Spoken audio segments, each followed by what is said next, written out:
여러분이 정말 감사가 될 수 있다면 그 사람은 모든 것을 소유한 사람이고, 정말 여러분이 감사가 될 수 있다면 그 사람은 정말 성숙한 사람일 것입니다. 여러분, 신앙생활이든 가정이든 인생을 살든 또 사람과의 관계든지 간에 감사를 놓치지 않은 사람도 있습니다. 근데 반면에 감사를 전혀 못한 사람도 있어요. 자, 예를 들어보죠. 우리 부모들이 자녀를 보면 그래요, 너무 귀하고 너무 예쁘고 사랑스러운 축복의 자녀를 하나님 주시면 감사해요. 그런데 우리가 자녀를 양육하면서 어느 날부턴가 우리 속에 감사를 잃어버리고 살아요. 뭔가 모르게 안타깝고 화가 나고 저러면 안 되는데 답답하고, 그러다 보니까 자꾸 언성이 높아져야 되고 자기도 모르게 또 상처를 줘야 되고, 한 가지 때문이었습니다. 그 자체를 잃어버리 뭔가 자꾸 우리가 요구하는 게 더 크기 때문에 그럴 수도 있습니다. 자녀들이 부모를 보면서 정말 감사해야 되잖아요. 그렇죠. 나를 낳아주고 나를 키워주고. 그런데 자녀들이 뭔가 어느 날부턴가 부모님이 마땅치가 않은 거예요. 뭔가 모르게 대화가 안 되고 수준이 안 맞는 것 같고 내가 원하는 건 늘 반대하는 입장에 서고, 그러니까 나중에는 엄마 아빠가 나한테 해준 게 뭐 있어? 라고 이제 원망까지 가는 경우가 많습니다. 자, 감사를 잃어버리면서부터 가정의 불행은 시작되고 있습니다. 신앙생활도 마찬가지입니다. 우리가 어쩌다가 하나님을 알게 됐을까? 어쩌다가 구원을 받게 됐을까? 우리가 어쩌다가 복음 속에 있게 됐을까? 여러분, 생각하면 너무 감사하거든요. 근데 어느 날부턴가 나에게 감사가 잃어버리는, 그냥 뭐 내가 신자니까 예배하고 뭐 예배하니까 말씀 들어야 되고, 말씀 들었지만은 그 예배했으면 된 거고, 일주일 동안 하나님과 말씀과 전혀 관계없이 살아가고, 그때부터 뭔지 모르는 영적인 문제가 또 나한테 오기 시작을 합니다. 여러분, 우리가 감사를 할 수 있다. 여러분, 진짜 복음을 아는 사람이고요, 정말 감사를 할 수 있다. 그 사람은 정말 성숙한 사람이라고 볼 수 있죠.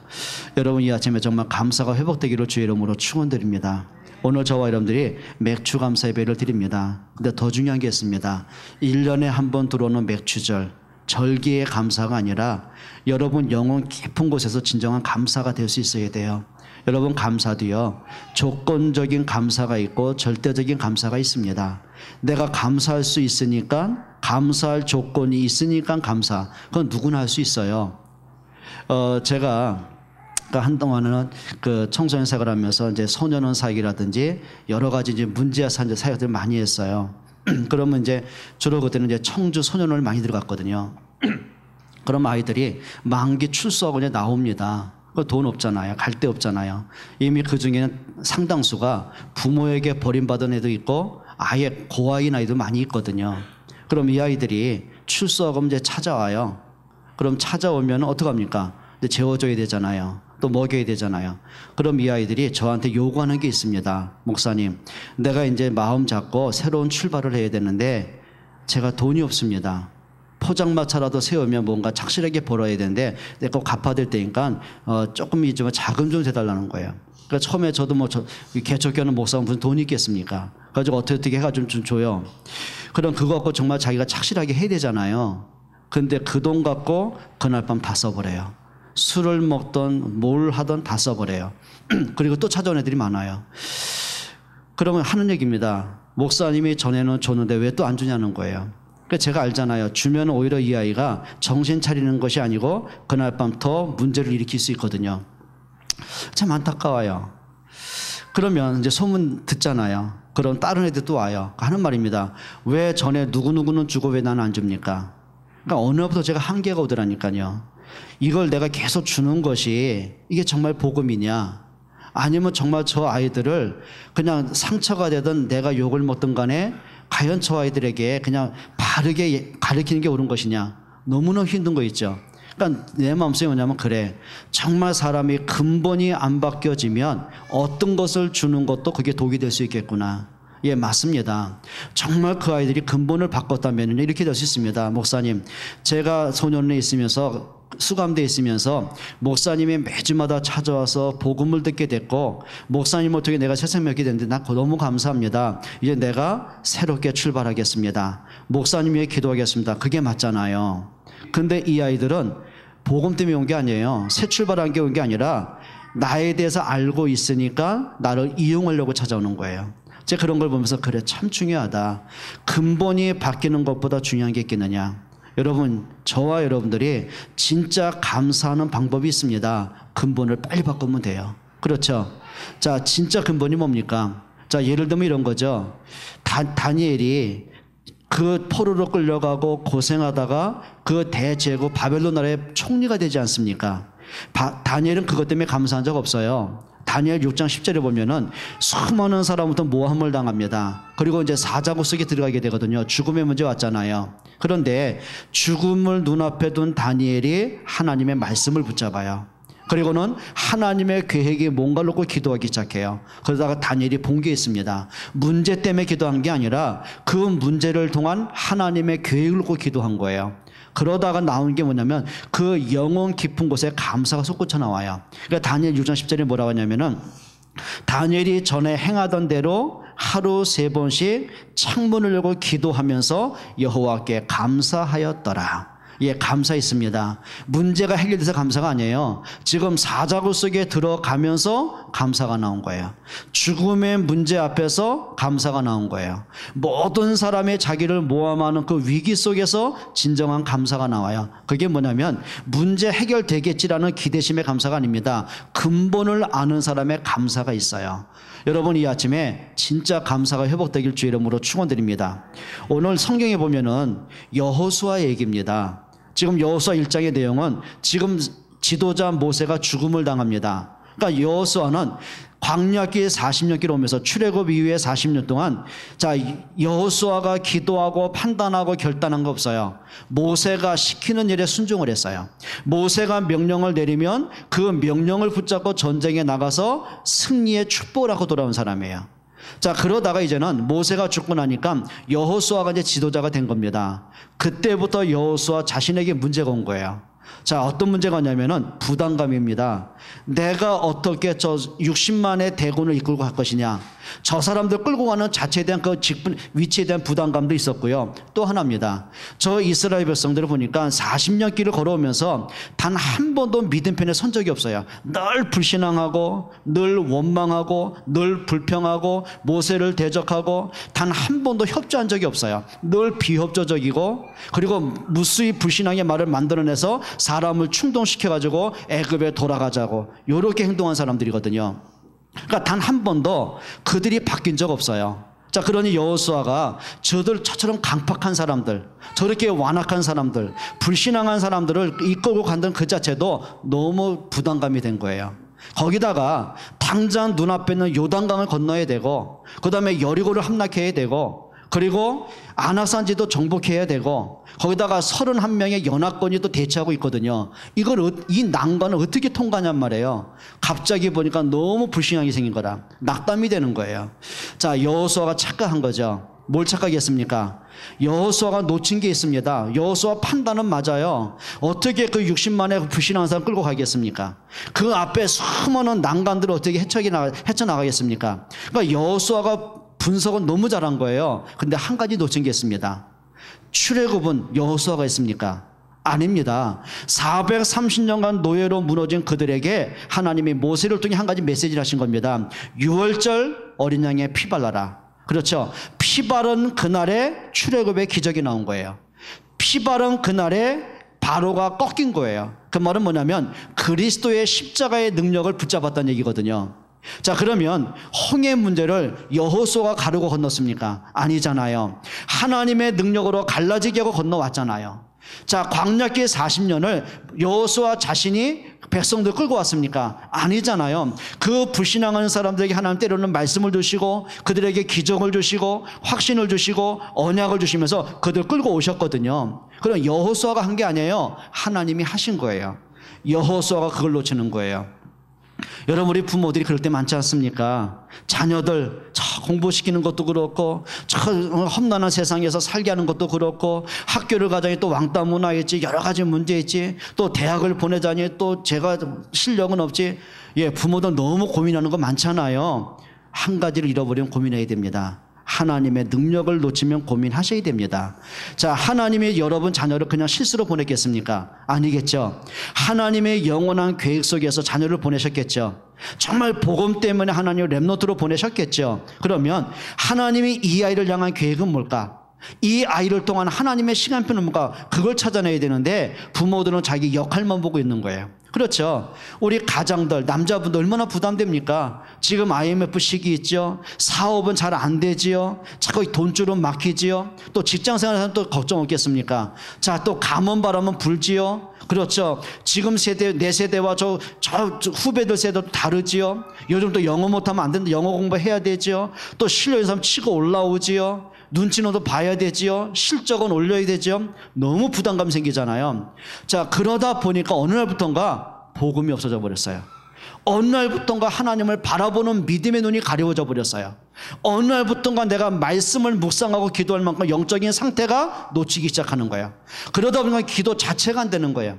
주일날 어쩔 수 없이 교회는 앉아 있는데 힘이 없는 거예요. 예배가 끝나고 집에 가고 이제 일주일 동안 생활을 하자니까 한숨밖에 안 나오는 거예요. 여러분, 말씀 놓치고 은혜 못 받으면은요, 내가 해야 되잖아요. 그럼 염려하셔야 됩니다. 지금 여호수아가 그런 위기라니까요. 여러분, 이 아침에 진짜 답을 찾기로 축원합니다. 내가 가진 모든 문제를 정말 내가 뛰어넘을 수 있는 힘을 얻으셔야 돼요. 한번 따라합시다. 나의 한계를 뛰어넘자. 예, 나의 한계를 뛰어넘을 수 있는 힘을 얻으셔야 됩니다. 여러분, 그 힘을 얻지 못하면은요, 문제 오는 대로 나한테 짐이 되는 거예요. 그렇죠. 자녀 문제는 자녀 문제대로, 경제 문제는 경제대로, 건강은 건강대로, 예, 계속 문제 오는 거예요. 사람하고 갈등 생기면 또 갈등대로 또 낙심하고 시험 들고, 또 내가 예배하고 신앙생활 하다가 말씀이 안 들려주면 또 시험은 시험 든 대로, 사람하고 부딪히면 사람대로 또 갈등 생기고, 그러다 보면 어느 순간부터 말씀도 안 들리고, 예배는 예배대로 안 되어지고, 기도는 기도대로 막혀지고, 응답은 응답대로 없어지고. 여러분, 이렇게 하면 안 돼요. 여러분, 진짜입니다. 영적인 근본을 바꿀 수 있어야 돼요. 여러분, 나의 상태를 빨리 바꿀 수 있어야 돼요. 자, 이렇게 낙심하고 고민하고 절망하고 있는 염려에 빠진 여호수아에게 하나님의 주시는 말씀드립니다. 오늘 1절 한번 읽어보겠습니다. 여호수아 1장 1절입니다. 여호와의 종 모세가 죽은 후에 여호와께서 모세의 수종자 눈의 아들 여호수아에게 말씀하여 이르시되, 지금 착각하고 있는 여호수아에게, 낙심하고 있는 여호수아에게, 자기 한계에 또 걸려들어 있는 여호수아에게 하나님이 말씀을 주시는 거예요. 여러분, 이때 하나님 뭔가 기적을 확 일으키고 뭔가 빨리 응답을 좀 주고 막 막혔던 문이 확 열려지고, 그래, 공부 못한 아이들이 갑자기 막 두뇌가 뛰어나가지고 지혜가 뛰어나가지고 막 한꺼번에 점수 100점을 받아오고 막 망나니 아이들이 막 갑자기 철이 들어가고, 예, 그렇게 되면 오지나 좋겠습니까? 근데 하나님의 시간표는 우선적인 게 있습니다. 내가 바뀌기를 원하십니다. 그렇죠. 자녀가 바뀌는 거 이전에 하나님은 부모된 여러분의 상태를 바꾸기를 원하셔요. 그게 답입니다. 그렇죠. 우리 학생들이 내가 기도만 하면 문제에 대한 답이 착 보이고, 내가 얼마나 실수로 답을 선택하면 하나님 바꿔가지고 정답을 찍게 만들고, 예, 그러면 얼마나 좋겠습니까? 하나님 그렇게 하지 않습니다. 하나님은 나의 근성을 바꾸기 원하십니다. 게으르고 무기력하고 그런 나를 바꾸기 원하시는 거예요. 하나님의 계획은 뭔지 아십니까? 내게 있어요. 그렇죠. 자, 모세가 애굽에서 이제 도망자가 됩니다. 40년 동안 광야에서 양치기로 있습니다. 그리고 막 탄식과 후회가 있습니다. 이제 나이는 80이 됐고, 이제 꿈도 사라졌고, 목적도 잃어버렸고, 이제 죽으려만 기다리고 있습니다. 하나님이 기다리신 거예요. 진짜 하나님이 모세에게 기다린 게 있습니다. 모세가 놓친 언약을 회복할 때까지 하나님이 기다리신 거예요. 그러니까 출애굽기 3장에 하나님의 모세를 찾아오지 않습니까? 그리고 말씀 주시거든요. 그런데 그 말씀 속에 다른 거 하나님 깨닫게 안 하셨습니다. 모세가 잃어버린 거 있어요. 모세야, 이 백성은 나에게 희생 제물을 드릴 백성이다. 언약 백성이 언약을 잃어버렸어요. 언약을 잃어버리고 보니까 애굽에 노예되잖아요. 자, 모세가 언약, 피의 복음, 그리스도의 언약을 잃어버리니까 80년 동안 방황할 수밖에 없잖아요. 하나를 잃어버린 거예요. 여러분, 인생이 마찬가지입니다. 여러분, 우리 삶이 마찬가지거든요. 여러분이 인간은 영적인 존재란 말이에요. 하나님의 은혜를 놓쳐버리면, 우리가 하나님의 말씀을 놓쳐버리면 하나님의 주신 그리스도의 언약을 놓쳐버리면 영적인 방황이 오게 돼 있어요. 신앙생활이 안 되게 돼 있어요. 말씀이 안 들려지게 돼 있어요. 여러분, 성경이 무슨 뭐 이론의 책은 아니잖아요. 지식을 전달하는 책이 아니잖아요. 성경 말씀이, 하나님 말씀이 윤리와 도덕이 아니잖아요. 과학을 얘기하는 게 아니잖아요. 하나님의 말씀은 생명입니다.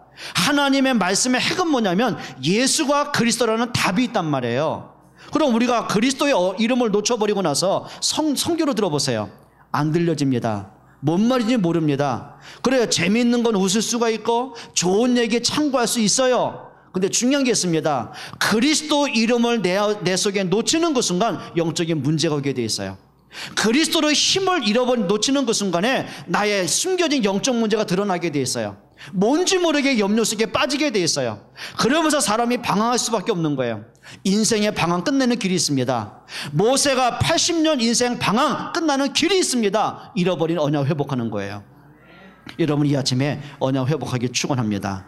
오늘 보세요. 2절에 이렇게 말하거든요. 내 종 모세가 죽었으니 이제 너는 이 모든 백성과 더불어 일어나. 내 종 모세가 죽었다. 그 말은 뭐죠? 모세는 죽었어도 하나님은 살아계세요. 모세는 죽었어도 모세를 통해서 약속하신 그 언약은 지금도 성취되고 있어요. 여러분, 붙잡으셔야 돼요. 하나님의 말씀은 과거에 끝난 말씀이 아니에요. 하나님의 능력은 과거에 그친 것이 아니에요. 하나님은 지금도 살아계시고 지금도 역사하시고 지금도 나와 함께 하세요. 맞습니까? 그 말씀을 붙잡으셔야 돼요. 오늘 2절에 그렇게 말씀해요. 하나님의 낙심한 여호수아에게 하는 말이죠.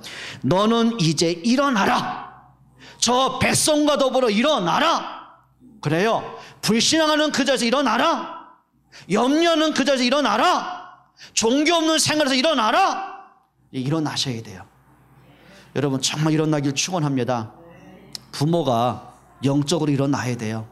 말씀으로 일어나야 돼요. 기도의 힘으로 일어나야 돼요.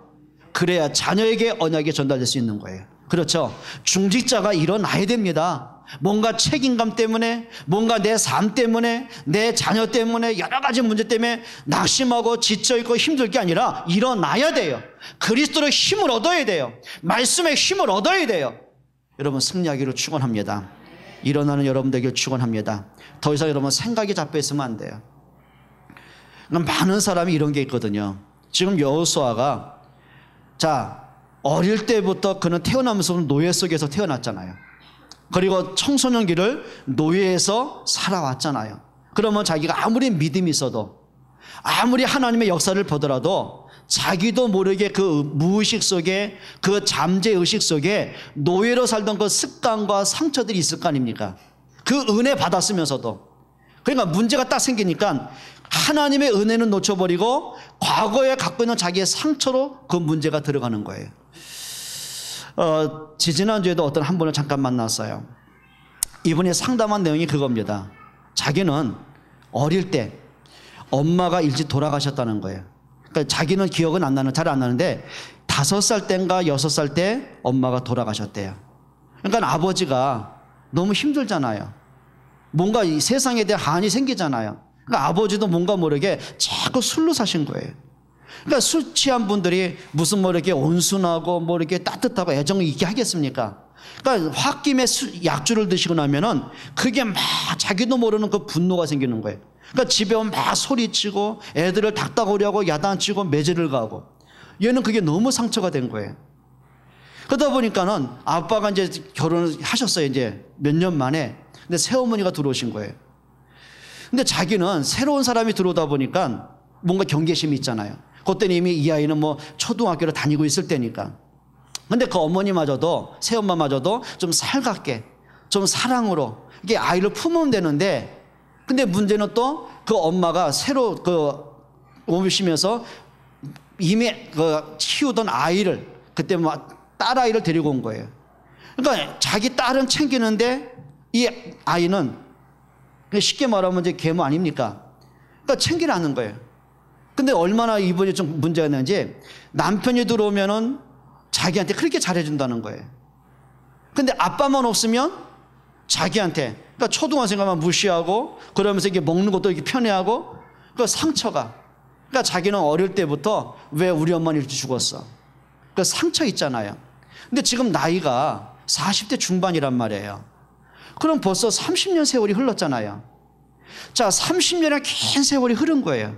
근데 그 어릴 때 그 채워지지 않는 그 허무함, 그 상처, 외로움. 그러다 보니까 자기가요, 어느 날부턴가 뭔가 모르게 외로움이 확 밀려면 못 견디겠더래요. 이미 결혼했어요. 좋은 아내가 있어요. 사랑하는 자녀들이 있어요. 근데 어릴 때 그 채워지는 그 뭔가 있잖아요. 그러다 보면 자기도 모르게요, 차를 몰고 그냥 멀리 간다는 거예요. 그럼 연락도 안 하고, 그럼 문제 오잖아요. 가족들은 처음에는 막 당황하고, 그 다음에 그게 반복되니까 이제 부인과의 갈등이 오고, 그러니까 자기도 그렇게 하면 안 된다는 거 알겠더래요. 그런데 이 허무함과 외로움이 막 밀려오면 어떻게 정신을 차릴 수가 없대요. 그래서 목사님, 이게 뭡니까? 그래요. 나이는 45세인데 이 사람이 뭐냐면 오늘을 사는 것이 뭐냐면 과거에 묶여 있는 거예요. 그 상처에 묶여 있는 거예요. 예, 모든 사람이 그렇다고 보시면 됩니다. 모든 사람이 그렇다고 보시면 됩니다.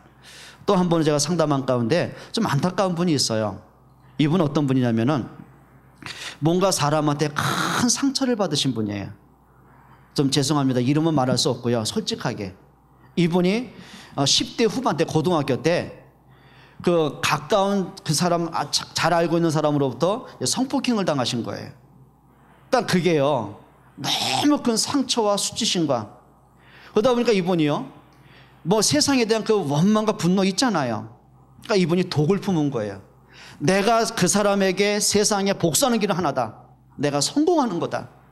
그러니까 이 사람은요, 미친 듯이 사는 거예요. 하여튼 내가 맡은 일은 남보다 월등히 뛰어야 돼. 새벽부터 밤늦게까지. 그러다 이분이요, 50이 넘었어요. 중요한 위치까지 온 사람이에요. 근데 이분이요, 성공하는 거 성공한 거예요. 자녀들 다 결혼시킨 거예요. 근데 어느 순간 이런 생각이 딱 들랍니다. 내가 뭐 때문에 이렇게 미친 듯이 살아와야 되나. 그러고 보니까는요, 어떤 뚜렷한 목적이 없는 거예요. 행복해서 뭔가 이유가 있어 그게 아니라 그냥 세상 앞에 뭔가 복수하고 싶어서, 나의 초라한 모습을 안 보이고 싶어서. 그러니까 자기가 뛰다 보니까, 노력하다 보니까 자기 위치는 올라온 거예요. 근데 자기 고백입니다.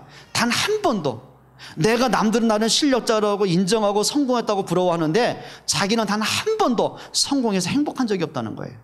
목사님, 어떻게 하면 좋겠냐는 거예요.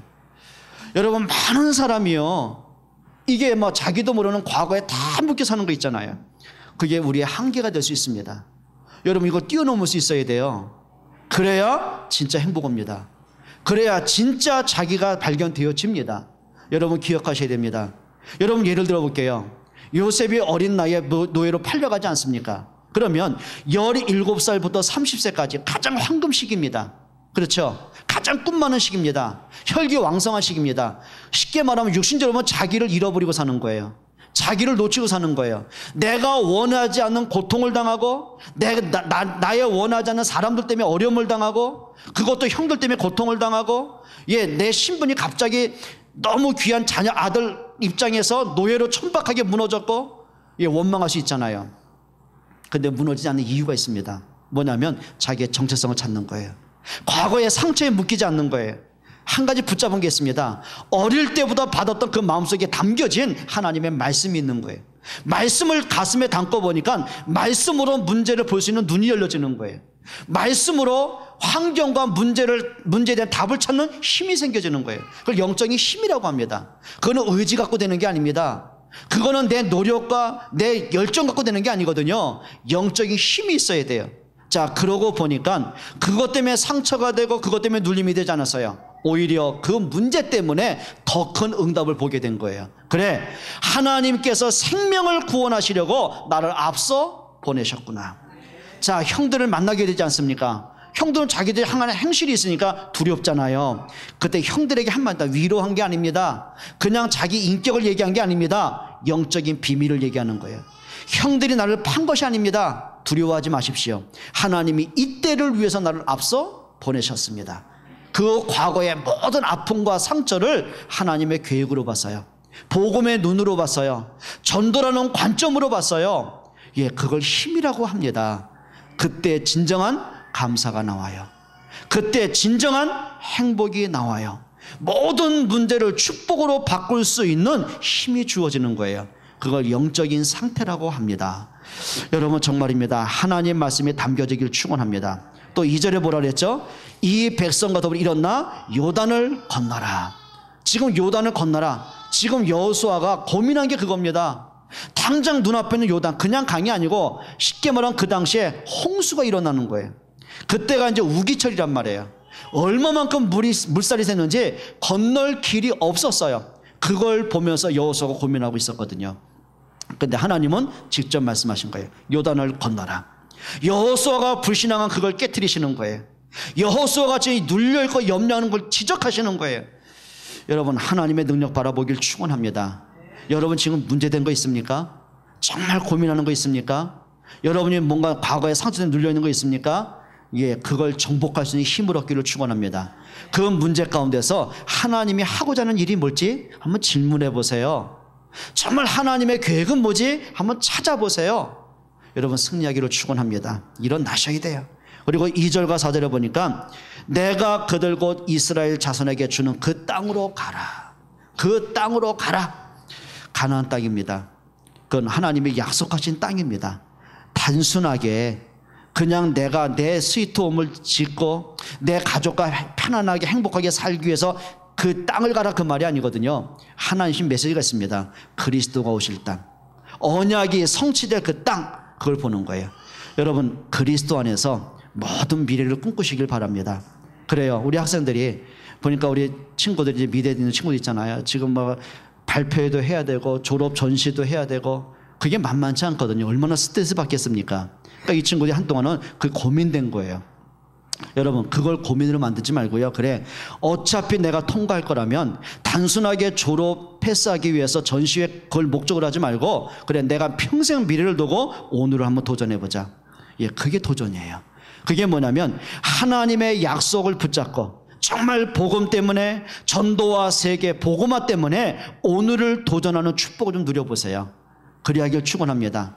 우리 부모들이 자녀를 보면서 막연하게 그래 이 아이가 뭐 공부는 잘해야 되고 대학은 들어가야 되고 취직은 해야 되고 뭐 결혼해야 되고 예 눈앞에 있는 문제 때문이 아니라 그 아이 평생을 두고 한번 기도해 보세요.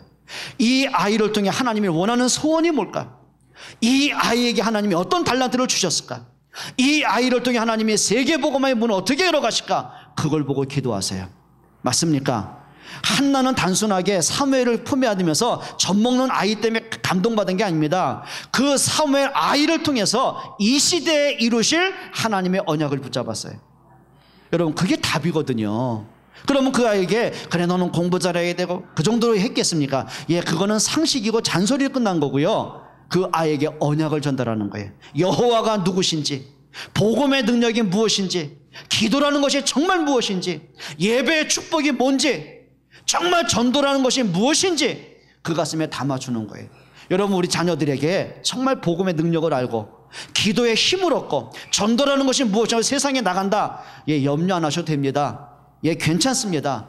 요셉은 복음의 능력을 알고 전도라는 것이 무엇인지 알았어요. 노예로 팔려갔는데 실패하지 않습니다.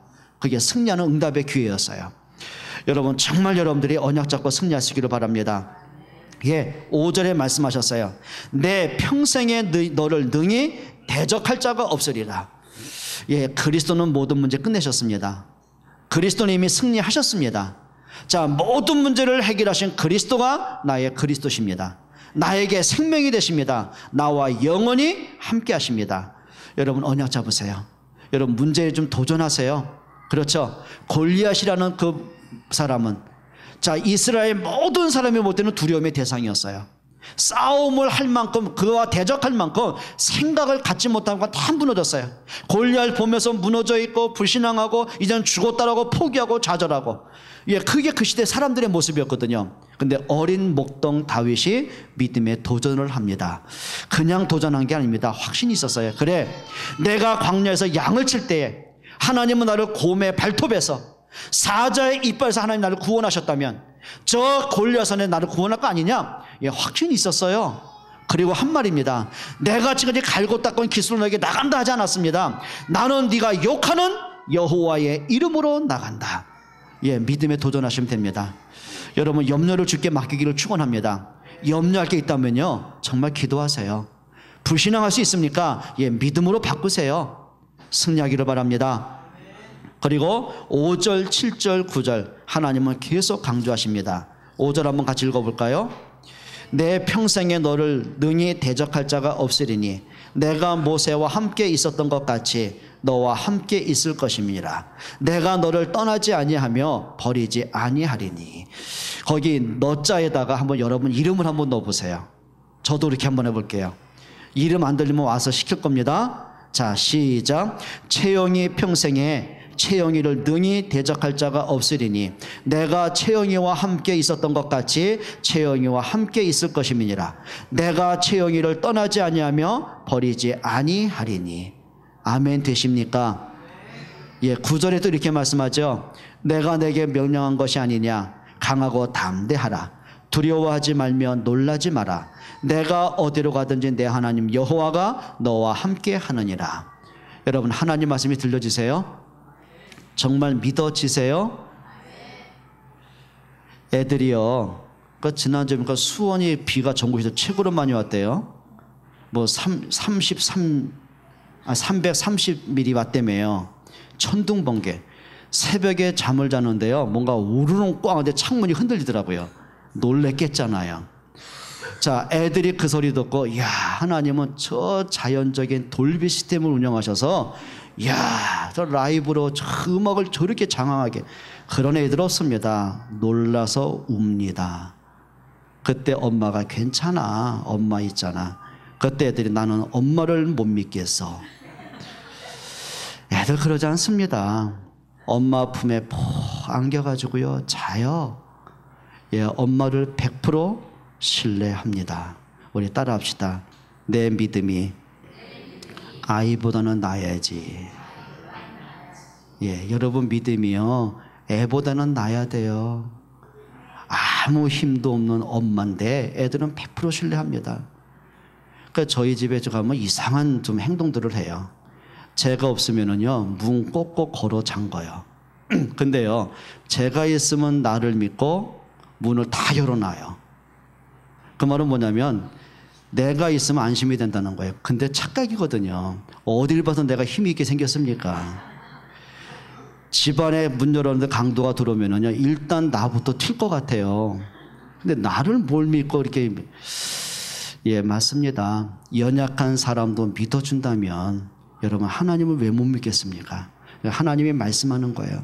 지금 염려 속에 있고 지쳐 있고 과거 자기 생각에 빠져 있고 한계에 부딪혀 있는 여호수아에게 놀라지 마라, 두려워하지 마라. 하나님 막 이게 때문에 성질내면서, 야 이놈 새끼야, 네가 나를 믿지도 못하면 너 같은 게, 그러진 않았을 것 같아요. 가장 자비로운 목소리로, 여호수아야 두려워하지 마라, 놀라지 마라, 내가 너와 함께한다. 여러분, 정말 하나님의 말씀이 여러분 마음속에 담기길 축원합니다. 마지막 세 번째입니다. 반드시 붙잡을 언약이 있어요. 출애굽기 23장 14절로 17절에 보면은요, 여호수아가 지금 광야길을 갈 때에 하나님이 모세를 통해 주신 절기, 세 절기가 있죠. 그게 출애굽기 23장 14절로 17절의 내용입니다. 자, 이 절기를 너와 내 자손이 영원히 지켜라. 영원히 기념해라. 여러분, 영원히 기억할 게 있습니다. 그게 뭔지 아시죠? 유월절과 그리고 맥추절과 수장절입니다. 그러니까 맥추절 때는 뭐 그 77절이라기도 하고 오순절이라기도 하죠. 그 오순절의 역사가 마가다락방에 임하신 그 오순절 임한 성령의 역사, 그 기간도 얘기합니다.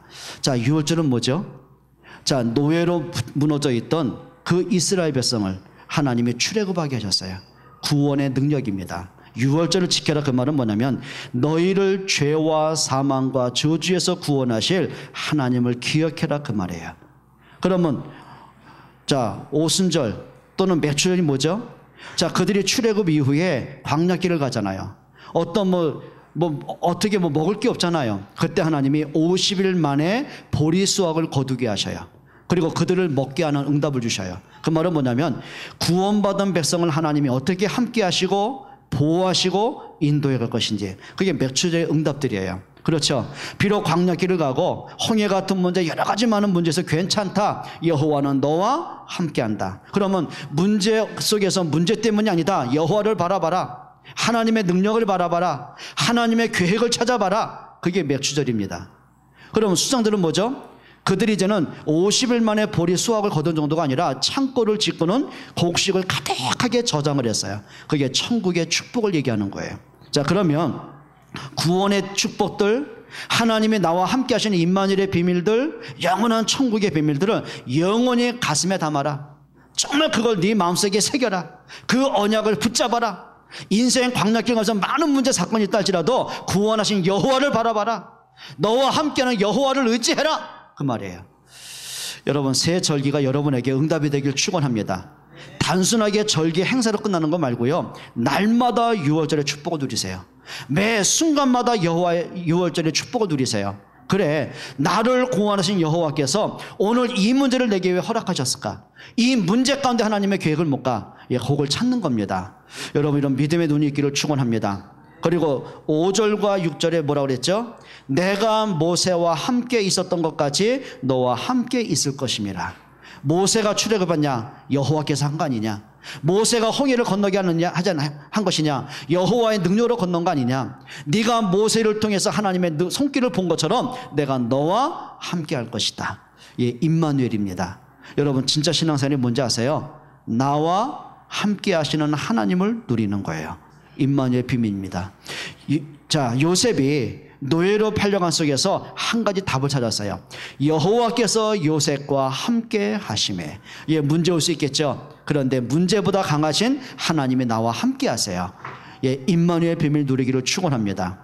여러분 자녀들에게 하나님이 너와 함께 한다는 언약을 좀 심어 놓으셔야 돼요. 정말 어릴 때부터요, 하나님은 너와 함께 하신다. 너는 하나님의 자녀다. 예, 똑같은 말인데 세뇌가 아닙니다. 그거 언약이 아이들 가슴에 담겨 있어야 돼요. 그게 승리하는 비밀이에요. 여러분, 그 무엇보다 영적인 힘을 얻기를 바랍니다. 또 8절 한번 읽어볼까요? 자, 여호수아 1장 8절입니다. 이 율법책을 내 입에서 떠나지 말게 하며 주야로 그것을 묵상하여 그 안에 기록된 대로 다 지켜 행하라. 그리하면 내 길이 평탄하게 될 것이며 내가 형통하리라. 자, 이 율법책을 뭐 하지 말고요, 내 입에서 떠나지 말게 하고. 여러분, 오늘부터요, 불신앙에 말하지 말고요, 믿음의 고백을 했으면 좋겠어요. 하세요. 여러분, 사람이요, 말대로 됩니다. 그러니까 옛날 어른들 그 말 하잖아요. 네 말이 씨가 된다고.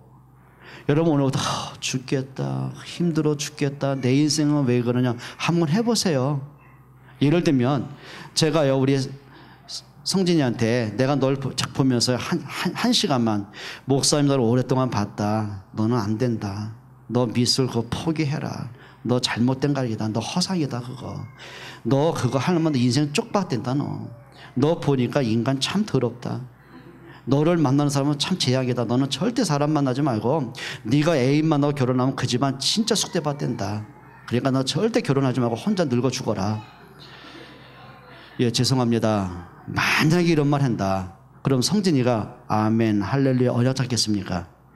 목사님 농담하셔서 그렇게 얘기하시겠습니까? 그렇지 않을 겁니다. 낙심이 생겨요. 사람이요, 화가 생겨요. 막 뭔지 모르는 영적 문제 일어나게 돼 있습니다. 여러분, 자녀들에게요, 정말입니다. 부모님들이요, 자녀에게 말 조심하셔야 돼요. 너 같은 게. 그러니까 전에 한번 이렇게 연결된 분들이 누구든지 얘기를 해주더라고요. 그분이 지금 나이가 30대 후반이 됐나요? 근데 그 아버지가 어릴 때부터 그 아이에게서 이 불량품 같은 자식, 불량품 같은 게, 너 같은 게 왜 태어나서? 늘 그렇게 들은 거예요. 그러니까 아버지는 진짜 그러고 싶은 건 아니었어요.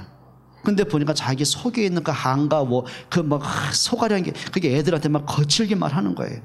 그러면서 그 말하는 아버지는 편했겠냔 말이에요. 자꾸 후회할 거 아닙니까? 근데도 애만 보면 속이 막 타는 거예요. 그러니까 이 아이가요, 유치원 들어가서 불량품의 단어를 모르니까 분명히 아빠의 표정을 봐서는 막 화를 내면서 소리치면서 불량품이니까 좋은 말은 아닌 것 같아요. 근데 유치원 선생님한테 물어, 선생님, 불량품 인생이 뭐예요? 물어본 거예요. 그러니까 그게 뭐냐면, 선생님이 얘기한 거예요. 그래, 태어나서는 안 될 게 태어났고, 그걸 얘기했어요. 애가 그때 쇼크를 먹은 거예요.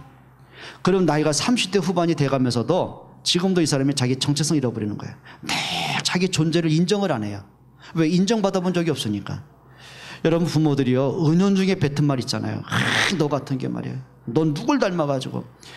여러분 아이들한테요, 욕을 해도 좀 멋있게 하세요. 이 랩노트 새끼야. 예? 세계 복음화 이놈의 새끼야. 예? 복받을 놈의 새끼야. 사람 살리는 놈의 이 새끼야. 하세요. 너 같은 게 뭐 사람 죽입니다. 옛날 어른들 진짜 무서워요. 저 욕 많이 먹었거든요. 이 빌어먹을 놈의 새끼, 땀 흘리는 놈의 새끼야. 이 벼락 급살 맞을 놈의 새끼, 무새끼. 아휴, 어릴 때야. 저는 벼락 하루에 수십 번도 맞고요. 급살, 그냥 막 급살 맞아 하루에도 몇 번 죽고요. 뭐 혼구멍 낸다. 혼에 구멍도 나보고요. 빌어먹고요. 거지되기도 하고요. 어릴 때야. 왜 그렇게 거친지 모르겠어요. 우리 어른들만 따라 하십시다. 목사님, 요 주둥아리가 문제입니다. 예, 진짜입니다. 이거예요. 혀에 재갈 물리셔야 돼요. 여러분 여자분들이요, 독합니다. 얼마나 독한지요. 딱 입 벌리기 잠깐 가만히 있다 입 벌리면 무섭습니다. 일단은 끝이 없습니다. 대다수 여자분들 그러잖아요. 막 하다가 조용하면 이제 끝났나 보다 주여 그러고 있으면요 돌아 또 합니다. 한참 설거지 하다가 이제 끝났나 보다 뭐 하려면 또 합니다.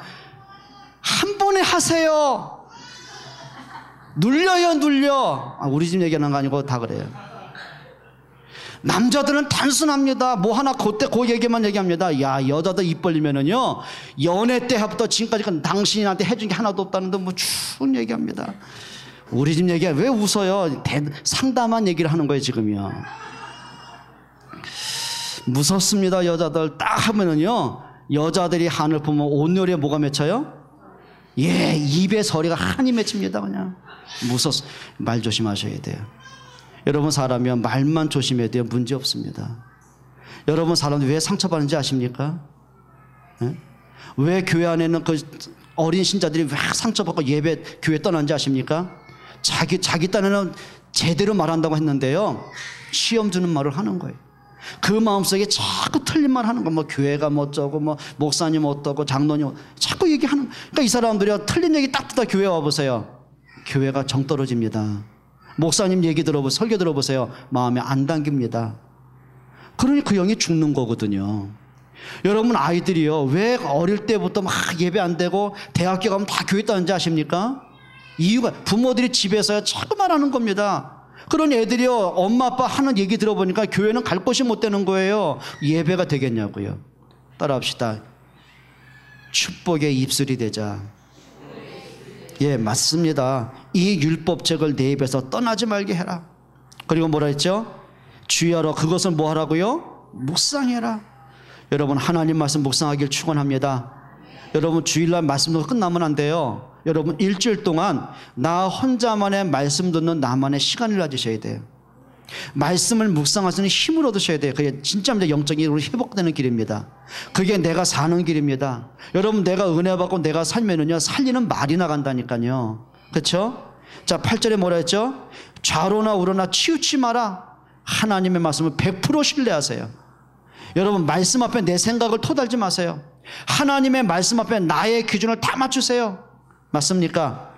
그리고 8절에 뭐라 했죠? 그리하면 어디로 가든지 형통할 것이다. 여러분 말씀 따라가는 힘을 좀 얻기를 축원합니다. 그리고 8절에 뭐라 했죠? 이 말씀을 다 지켜 행하라. 그 말은 100% 지켜라 그 말이 아닙니다. 내가 이 말씀을 가지고 한 주간 동안 내가 실천할 게 뭐지? 예, 그거 하셔야 돼요. 우리 대학부가 토요일날 모이잖아요, 청년들하고. 그럼 기도 제목이 이제 저희 올라옵니다. 그러면 이제 같이 기도하고 있는데, 그럼 똑같은 기도 제목입니다. 새벽에 일찍 일어나게 해주세요. 그러면 기도할 필요 없어요. 일어나면 돼요. 근데요, 그 기도 제목 벌써 1년 넘게 올라오고 있더라고. 하나님 규모를 갖추게 해주세요. 예, 기도하면서 규모를 갖추세요. 일단 규모는요, 여러분 방부터 정리하세요. 제가 우리 랩노트 한 명한테 부탁을 했어요. 이 친구는 막 뭔가 이렇게 활발해요. 뭔가 끼가 있고 달란트가 있어요. 참 중요하게 쓰임받기 기대는 해요. 근데 문제가 한 가지 있어요. 내실이 없어요. 그래서 내가 부탁하면, 야, 일단 네가 할 일부터 해라. 네가 지금 학생이면 네가 공부에 도전하고 네가 규모 그리고 네 것을 네가 규모에 갖춰놓고 밖에 걸 띄어라. 그때 내 앞에서 아멘 해요. 근데 안 하고 밖에 게 우선이에요. 소희야 그렇지? 네가 들을 때 어떻게 생각해? 걔는 안소희야. 네가 볼 때 그 김소희는 안소희를 어떻게 생각해? 너가 볼 때도 그렇지, 그치? 여러분 규모 무슨 뭐 내 내용 있게 기도하기 전에요 바꾸셔야 돼요. 어느 신학자가 주석을 썼어요. 근데 참 재미있는 표현했어요. 자 이제 영국에 그 마차들 많이 탔잖아요. 그러다가 구덩이에 마차 바퀴가 빠진 거예요. 그러니까 이 사람이 마차에 앉아서 기도, 하나님 마차를 빼주세요 기도한 거예요. 그러니까 성령이 야 이 새끼야 네가 내려서 밀어 그랬대요. 여러분 우리가요 정말 기도로 끝나면 안 됩니다. 말씀 아멘하고 끝나면 안 됩니다. 그래 내가 이 말씀 붙잡고 내가 실천할 건 뭐지? 찾아내셔야 됩니다. 아까 말한 것처럼 그래 내가 좀 일찍 일어나고 규모를 갖춰야 되는데 그럼 내가 뭐가 문제지? 아 내가 좀 생각이 우선순위가 바뀌었구나. 그래 내가 붕 떠 있구나. 그럼 내가 차분한 것부터 내가 훈련해야겠구나. 예, 그리 하셔야 돼요. 맞습니까? 이 말씀을 지키는 여러분 되길 축원합니다. 그리고 한 가지 더 하세요.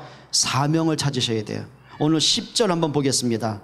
이에 여호수아가 그 백성의 관리들에게 명령하여 진중에 두루 다녀라. 그리고 낙심하고 지쳐있고 불신한 그 백성들에게 전달해라. 너희는 요단강을 건널 것이라고 전달해라. 여러분 사명이 있습니다. 오늘부터 하세요. 소통하는 사명 갖기를 바랍니다. 우리 렘넌트나 우리 중지자들은요 소통하는 축복을 좀 받으셔야 돼요. 딱 강단 말씀 갖고요 연약한 사람이 있으면요 그 말씀 갖고 그 사람의 힘을 얻도록 도우셔야 돼요. 뭔가 방황합니까? 그 사람의 말씀으로 답을 찾도록 기도하면서 도우셔야 돼요. 영적으로 지쳐있는 분이 계십니까? 뭔가 힘이 없는 분이 있습니까? 내가 받은 말씀을 가지고 그 사람에게 전달해서 그 사람이 영적으로 소생할 수 있도록 여러분 힘을 주는 사람 되셔야 돼요. 소통하기를 축원합니다. 오늘부터 불신앙에 소통하지 말고요 내 생각 내가 하고 싶은 말을 소통하지 말고요 그 사람이 살아나도록 그 사람이 힘을 얻도록 예, 그런 역할 좀 하세요. 그리하기를 축원합니다. 여러분 기억하세요. 나의 한계를 뛰어넘으세요. 그리고 진짜 말씀 붙잡고 기도에 힘을 얻고요 진정한 감사, 어떤 이렇게 내가 감사할 조건 때문에 하는 감사가 아니라 근본적인 감사, 내가 구원받음에 대한 것부터 하나님의 내 인생 속에 이끌어 가심부터 문제와 사건 속에 하나님의 계획을 찾고 예, 그러면서 나오는 진정한 감사들이 있거든요. 여러분 감사가 여러분 것 되길 축원합니다. 기도하겠습니다. 하나님께 감사를 드립니다. 예수가 나의 그리스도가 되심을 감사를 드립니다. 그리스도로 생명 주심을 감사를 드립니다. 지금도 우리와 함께 하시는 임마누엘을 감사를 드립니다. 우리 인생의 걸음걸음마다 하나님의 완벽한 계획을 따라 우리를 인도해 가심을 감사합니다. 이 영적 사실을 볼 수 있는 믿음의 눈을 열어 주옵소서. 정말 말씀 붙잡고 기도할 수 있는 영적인 상태를 회복시켜 주옵소서. 정말 우리 자녀들에게 또 교회 안에서 현장에서 정말 말씀으로 소통할 수 있는 생명운동에 소통할 수 있는 영적인 힘을 주옵소서. 나의 근본을 바꿀 수 있는 나의 한계를 뛰어넘을 수 있는 영적인 힘을 허락해 주옵소서. 불신앙과 염려와 나의 생각과 기준에 갇히지 않게 하시고 과거 상처에 묶이지 않게 하시고 모든 것을 축복의 발판으로 만들 수 있는 힘을 주옵소서. 예수 그리스도의 이름으로 기도합니다.